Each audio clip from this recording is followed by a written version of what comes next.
J'ai fait une vidéo qui parlait de la mise en place de la comptabilité dans une structure, notamment la vidéo dernière. Et dans cette vidéo, il s'avérait que l'une des étapes de mise en place de la comptabilité dans une entreprise était la rédaction du manuel de procédure. Si tu n'as pas regardé cette vidéo, je t'invite à y le faire. Mais si tu l'as regardée et qu'elle t'a paru tout aussi intéressante, je t'invite tout aussi à regarder celle-ci qui va s'appesantir sur comment rédiger une bonne procédure. Alors, si tu es tout aussi intéressé, reste à la fin de la vidéo.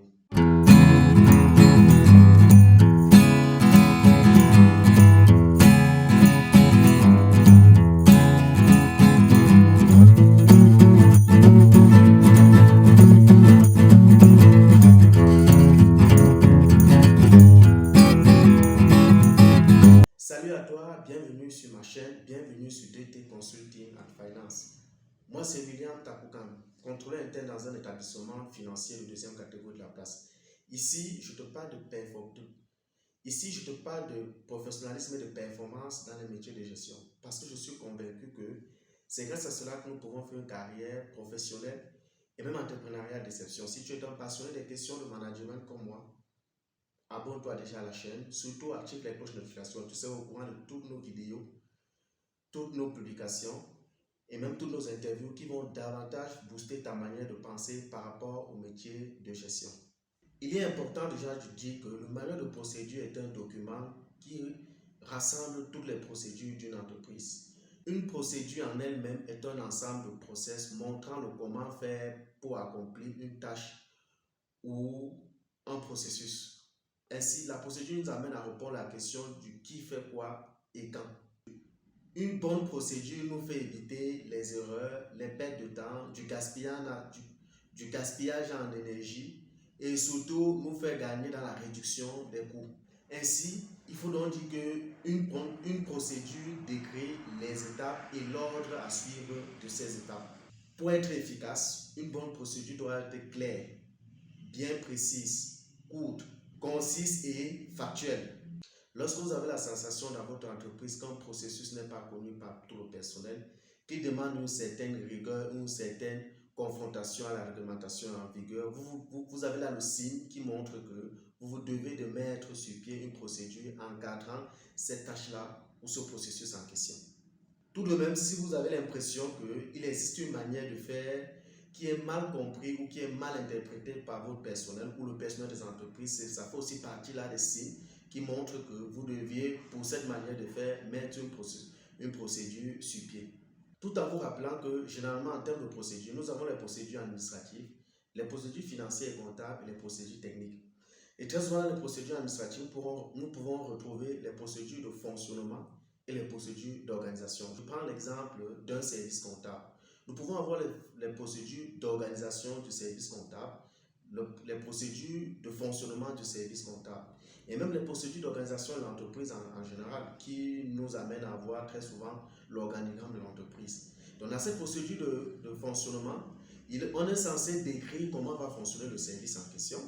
Et la procédure d'organisation, on est censé décrire tâche après tâche, pan par pan, comment est-ce que va être organisé le petit service. S'agissant de procédures financières et comptables, en réalité, il s'agit de procédures qui encadrent les dépenses et les recettes, notamment en termes de dépenses, qui a le droit d'autoriser une dépense, quel est le processus d'octroi d'une dépense et même de comptabilisation de la dite dépense. En termes de recettes, quel est le processus de facturation, quel est le processus d'encaissement. Donc, les procédures financières et comptables définissent les différentes manières de faire visant à la comptabilisation dans notre système d'information. Et il va même jusqu'à la définition des assets dans notre logiciel comptable ou nos logiciels de gestion en général. En ce qui concerne les procédures techniques, il s'agit pour le secteur d'activité dont nous avons la charge en question, de définir les procédures qui encadrent la production, par exemple, de cette entreprise, notamment en se rapprochant des normes en vigueur. Je prends l'exemple d'une entreprise de production de ciment. La production du ciment a des normes, la production du ciment a une façon de faire. Et pour que cela soit respecté, la personne en charge de la rédaction des procédures doit décrire exactement ce qui doit être fait pour éviter des désagréments futurs.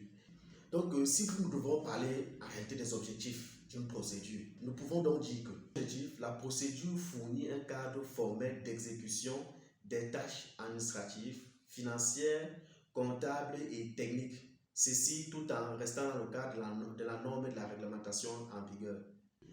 Ensuite, la procédure définit clairement les tâches et les responsabilités de chacune des fonctions de l'entité. La procédure permet de rendre le personnel beaucoup plus productif. Tout en évitant les conflits internes, la procédure permet de mettre en œuvre un système de contrôle interne efficace.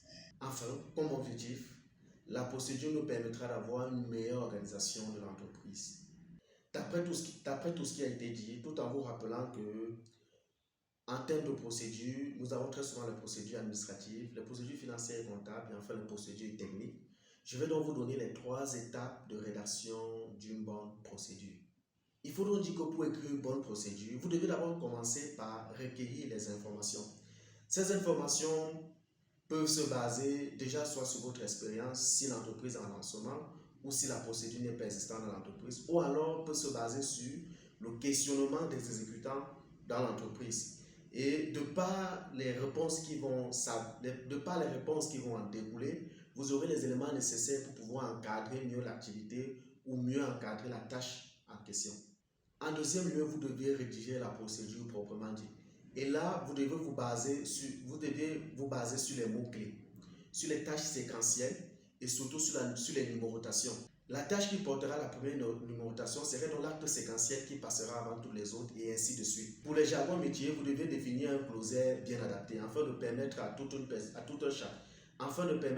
chacun qui va lire la procédure de pouvoir mieux comprendre la dite procédure. Et en troisième lieu, vous devez faire la mise en forme et enrichir virtuellement si possible le document.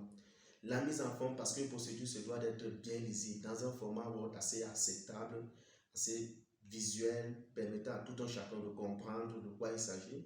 Et aussi un enrichissement visuel s'il est nécessaire pour pouvoir mieux expliquer la tâche dont on est en train d'élucider. Voilà donc en réalité les 3 étapes qui vous amènera à rédiger de manière concrète une bonne procédure.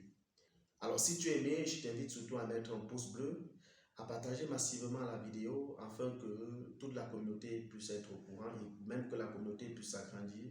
Surtout, merci. Rendez-vous à la prochaine vidéo.